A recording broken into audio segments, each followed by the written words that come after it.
Most people think security fails because defenses are weak. But that's not usually true.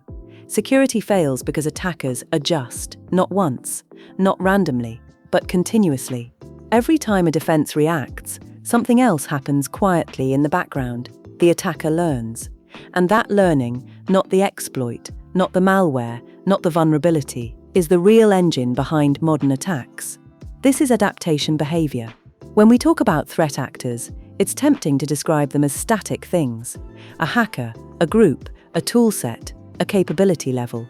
But threat actors don't exist as fixed profiles. They exist as processes. An attacker is a loop. They observe a system, they try something, they watch the response, and then they change. That loop never stops, as long as the target still has value. Here's the key shift to make. Attacks are not plans, they are conversations. Every login failure, every blocked payload, every alert, every delay is a response from the system. And responses shape behavior. When security teams say, "We stopped the attack," what they often really mean is, "We gave the attacker new information." Adaptation behavior is the attacker's ability to absorb that information and reshape themselves around it. They change tools, they change timing, they change targets, they change goals. Sometimes they even change who they are. The attack you see today is almost never the first version. It's the survivor of multiple failed attempts. This is why adaptation matters more than raw capability.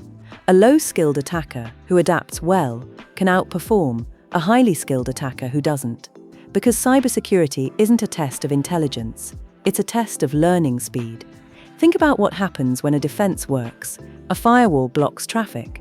An endpoint tool flags behavior. An account gets locked. From the defender's perspective, this feels like success. From the attacker's perspective, it's feedback. It tells them where the boundary is, what patterns are visible, what responses are automated, what actions trigger human attention. Even silence is feedback. No alert, no response, no lockout. That's a signal too. Over time, attackers adapt in predictable ways. When signatures catch malware, they stop using custom binaries. When sandboxes detect execution, they delay or fragment payloads. When credentials are protected, they shift to identity abuse. When infrastructure is burned, they rotate faster. Each defense doesn't end the attack, it reshapes it. This adaptation doesn't happen evenly. Some attackers only adapt tactically, small adjustments to avoid detection. Others adapt operationally, changing infrastructure, timing, and workflows. The most dangerous actors adapt strategically. They abandon entire approaches, switch industries, or redesign their campaigns from the ground up. At that level, adaptation starts to look less like hacking and more like business strategy. And here's the uncomfortable truth. Most attackers don't need innovation. They don't need 0 days. They don't need new techniques. They reuse what already works and adjust just enough to keep it working.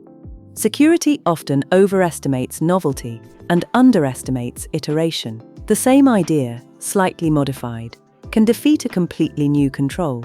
Time makes this even worse. The longer an attacker stays engaged, the more they understand the environment.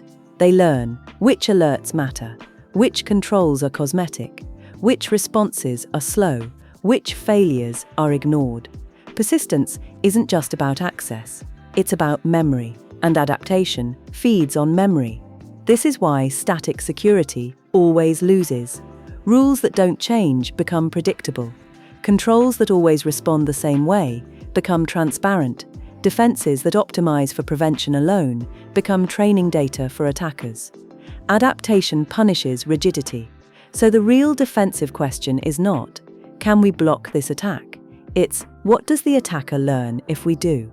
Good security doesn't just block actions, it manages feedback, it introduces uncertainty, it raises the cost of learning, it breaks clean cause and effect signals. The goal isn't to stop attackers forever, it's to make adaptation slow, expensive, and unreliable. Because once adaptation becomes inefficient, attackers move on, not because they were defeated, but because the system stopped teaching them how to win. That's the quiet power of understanding adaptation behavior. And it's why modern security isn't about building higher walls. It's about controlling how attackers evolve inside them.